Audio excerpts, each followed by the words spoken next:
It's time for Blessed to Play on EWTN Radio, uncovering the role that faith plays in the lives of sports professionals from around the country.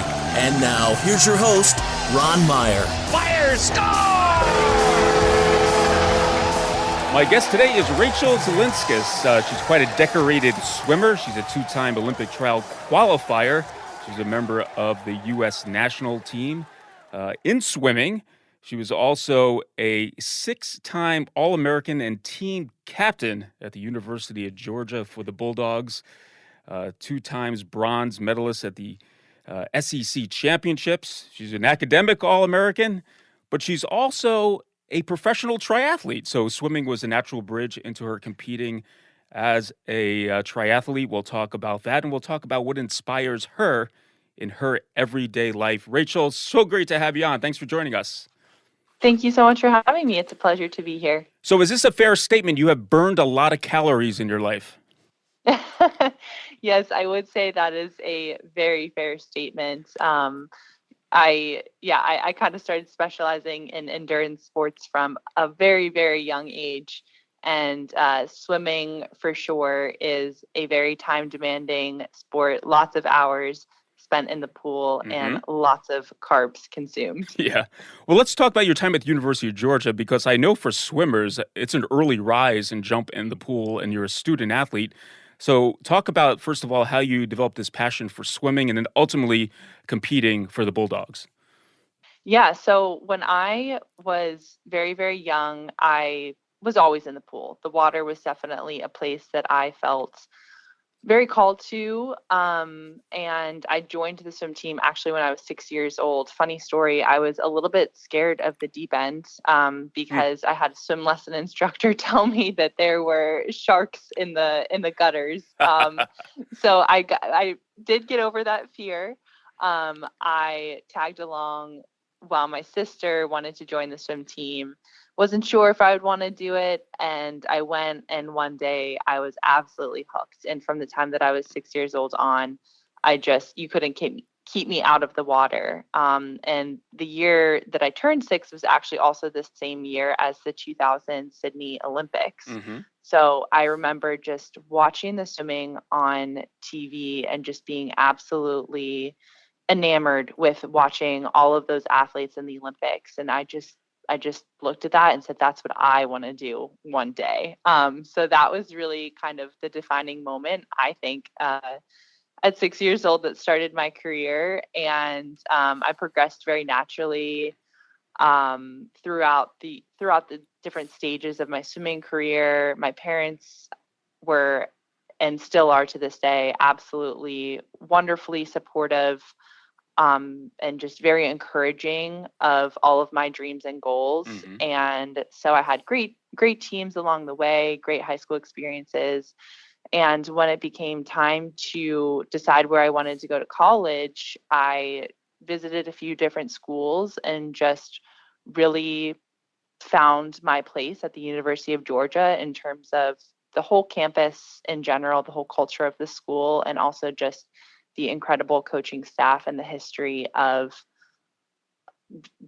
outstanding teams, both in the NCAA and also outside in the Olympic arena as well. So that was one of the driving forces that led me to the Bulldogs. And ultimately, I did not end up making the Olympics for a variety of reasons. But I had just an absolutely wonderful experience there as well. Blessed to Play, Ron Meyer chatting today with Rachel Zilinskas, a really great swimmer, decorated swimmer. As she mentioned, she competed for the Bulldogs at the University of Georgia and also U.S. national team member, two-time Olympic trial qualifier. And Rachel, it's one thing to compete, but then to excel at this level. Talk about your competitive desire. I know that swimming is basically an individual sport and you're always going for that PR, but how did you get the best out of yourself and even able to compete at the national level? Yeah, when I was very young, I definitely just had this tenacity inside of me. My mom used to call me Barracuda, which for those that don't know, a barracuda is kind of this really intense fish with, I think it has some sharp teeth and is just kind of known for being a little bit tenacious. So that was always something that was kind of innate in me. When I was set on a goal, I just went after it with a lot of tenacity. So I think some of the drive to be really competitive and to be really competitive in swimming just came from that innate nature, and that just kind of obsession with seeing how far I could go and seeing how far I could push myself. Mm-hmm. As time got on, sometimes that's just not always enough to keep you going. And I was so lucky that I had incredible coaches and incredible teammates, that just really motivated me to compete for something greater than myself, especially when I got to the University of Georgia to swim there. The whole team, you come together and you're on a mission, not only to get the best out of yourself, but to get the best out of each other. And my goals, while I still definitely had large individual goals for myself, a lot of my goals shifted to how could I be the best contributor to this team. Mm-hmm. And that's what I feel like really allowed me to get the best out of myself in college, overcome adversity in college. I had a lot of injuries, a lot of setbacks, but that's, at the end of the day, those team goals and that mission is truly what kept me going. How did you channel the pressure by moving up each step of the way? I mean, you competed obviously at the collegiate level. You go on the national scene, you become a U.S. national team member, you're at the Olympic trials. How did you channel the pressure, and also get the best out of yourself competitively in that environment? Yeah, not always well, to be honest. Not always well. There was definitely some moments, whether it be at the Olympic trials or just moments where that high level meets like NCAAs, where the pressure definitely did get to me, and I might not have had my best events, just because I maybe got in my head a little bit too much. But I do think that recommitting both, to those team goals and also recommitting to my original love for the water. I had this image of myself, when I was younger, splashing around in the water, and when things got really, really difficult, whether it be in those high pressure situations or in any kind of injury or adversity, I would often just look back at that picture and just look at that little girl that was so happy just to be splashing around in the water. And that's really what started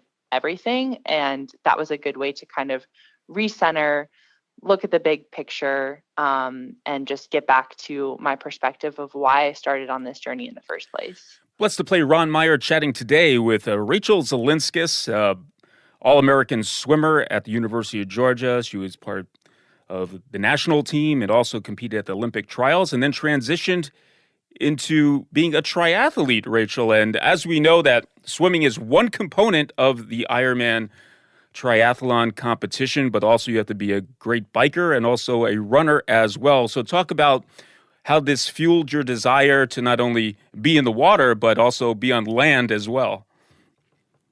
Yeah. So when I was young, I remember growing up and watching my mom compete in triathlons. And I have a very close and special relationship with my mom.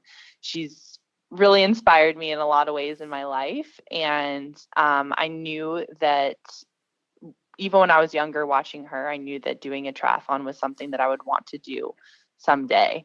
And I had heard of this crazy competition called Kona, which is the Ironman World Championships on the island of Hawaii in the town of Kona.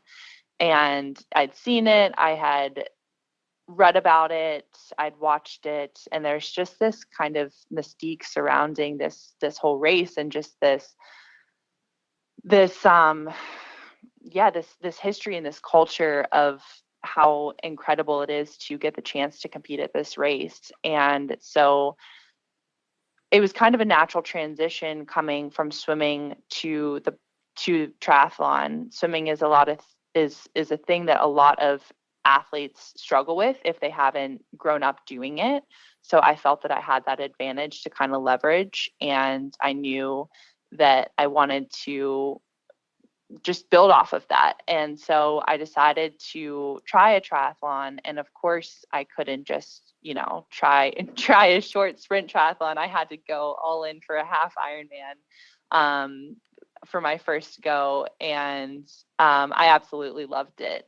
So from that point on, I just became hooked, and I did ultimately want to make it to Kona. And so I progressed from the half Ironman to then training for my first full Ironman distance, and still just didn't expect to make any kind of career out of it, and really just wanted to achieve that goal of racing on the Big Island one day. But as I kind of progressed closer and closer to that goal, I actually discovered that, this is something I'm actually really good at. This is something that I could really see how far I can take this. And I qualified to compete as a professional triathlete. So I took that license in the end of 2021 and started my professional triathlon career then. Yeah, and it seems to be going pretty well. You mentioned you started in 2021, and you had some consistent finishes in the top 5 for females in Ironman races. In fact, you won the 2023 Ironman Mont Tremblant champion, and you're a 2-time Ironman World Championship qualifier. This is really a test of all your endurance skills.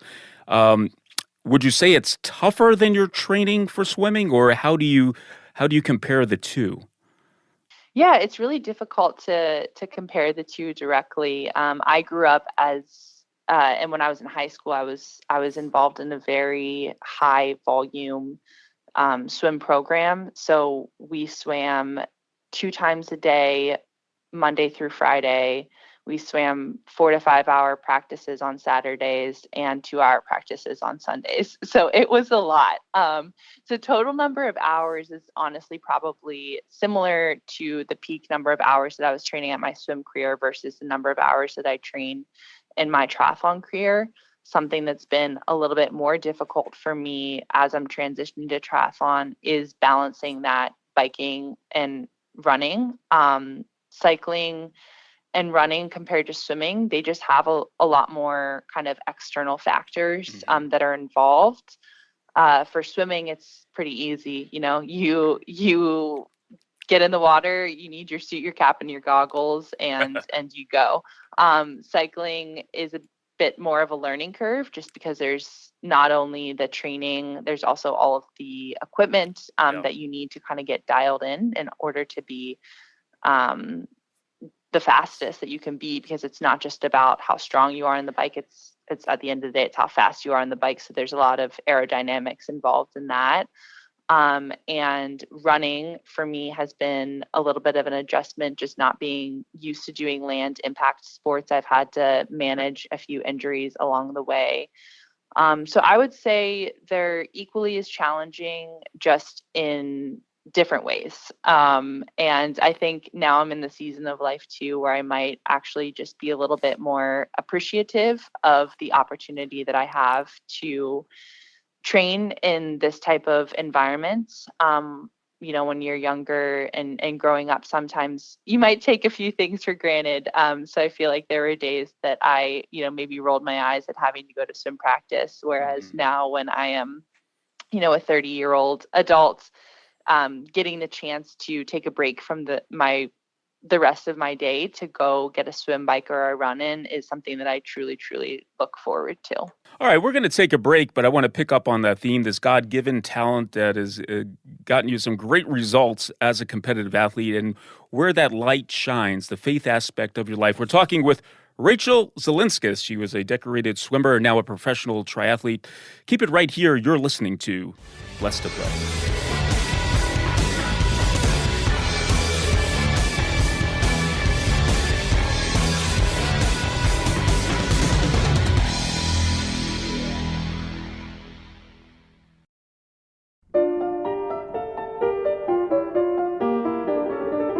The month of February is devoted to honoring the Holy Family. It's a reminder for us to strengthen our own family life. Mary and Joseph serve as the perfect model for every mother and father, and setting an example for children on how to live a Christ-like life. Join in this devotion to the Holy Family with novenas, prayers, art, books, gifts, rosaries and chaplets, statues, and nativity sets. Available at EWTNRC.com.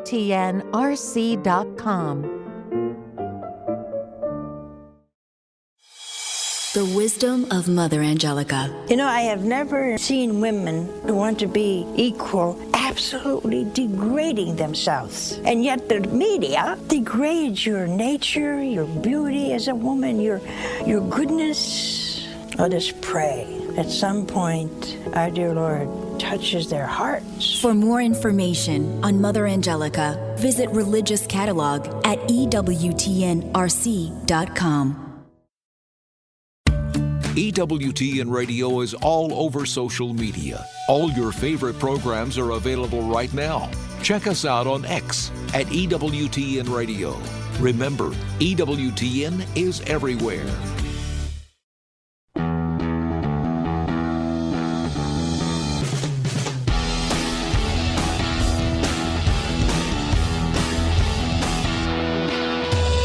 Welcome back to Blessed to Play. Ron Meyer joined today by Rachel Zilinskas.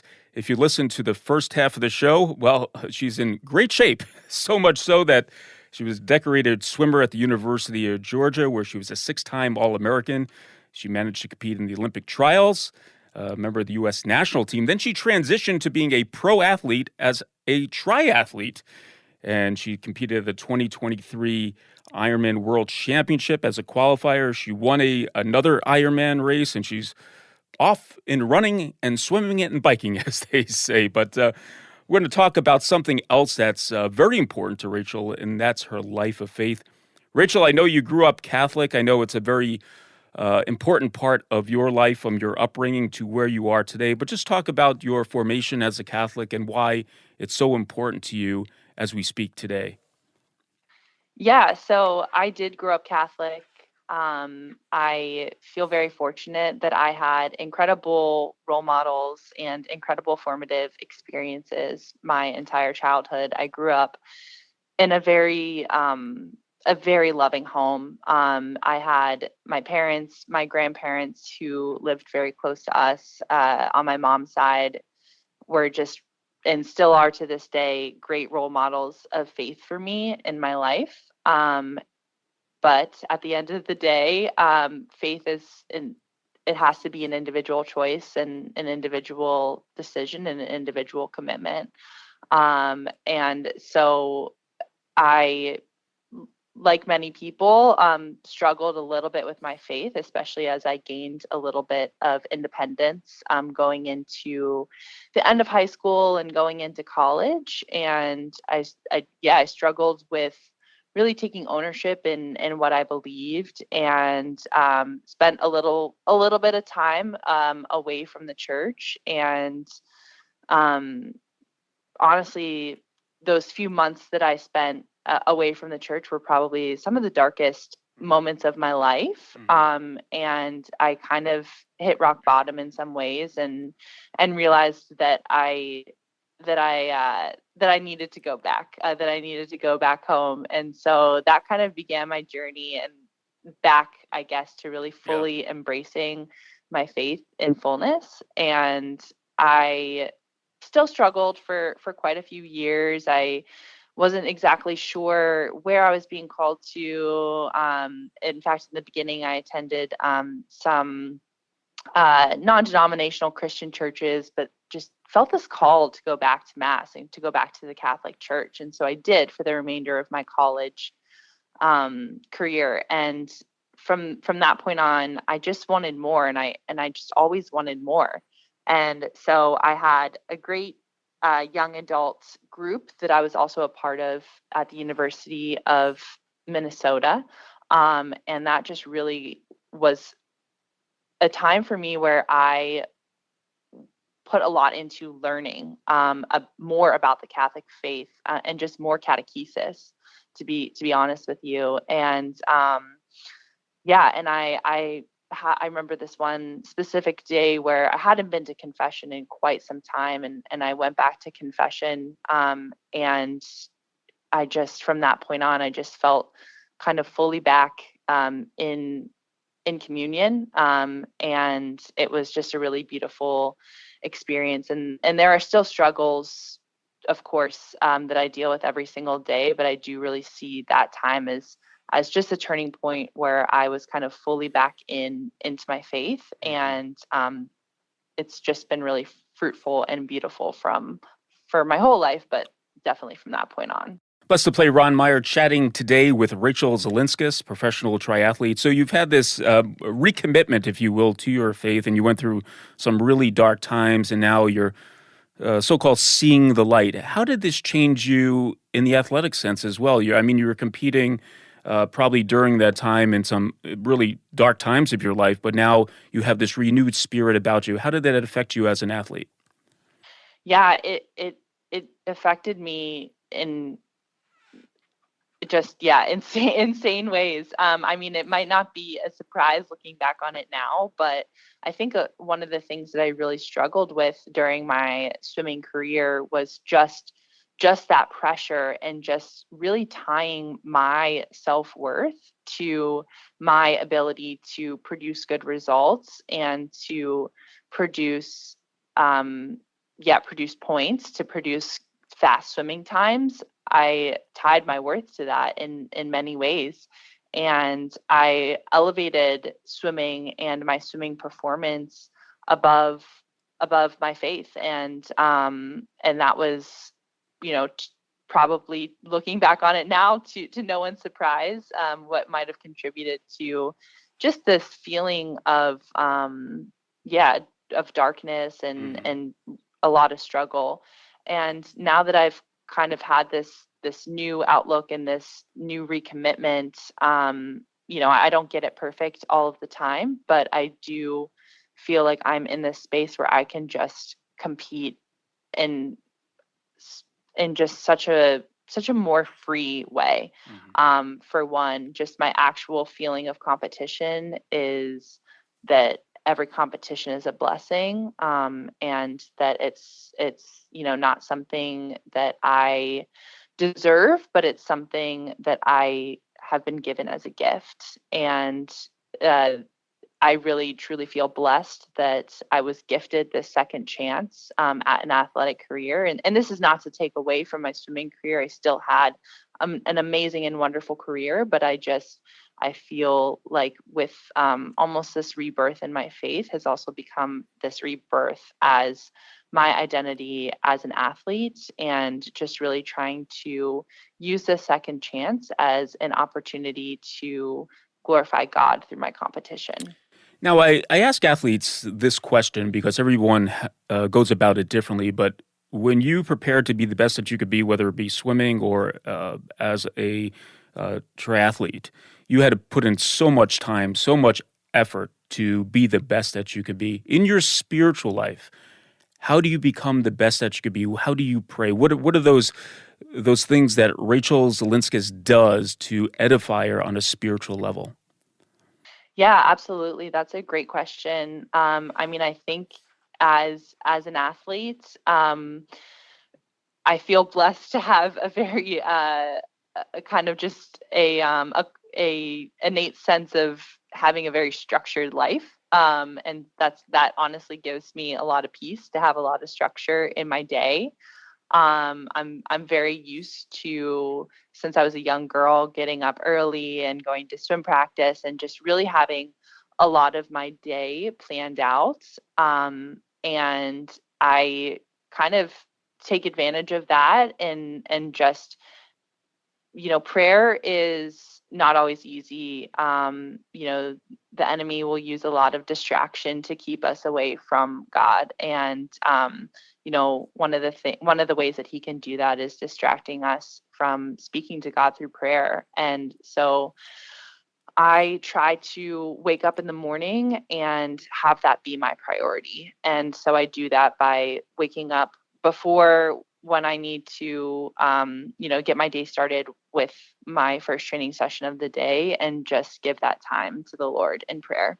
So just really waking up and making that a priority. And like I've said before, I'm not perfect. There are days or, times when I'm traveling or days where things come up, but really that's kind of the cornerstone to my life. And then also kind of on the flip side of that is not just restricting your prayer to any one specific time. At the end of the day, God wants to be in every single part of our lives. So another thing that I really try to do is, when things happen to me throughout the day, I try to bring that to God, whether it's something that's difficult, whether it's something that's joyful, whether it's something that's mundane. Anything can really be turned into a prayer.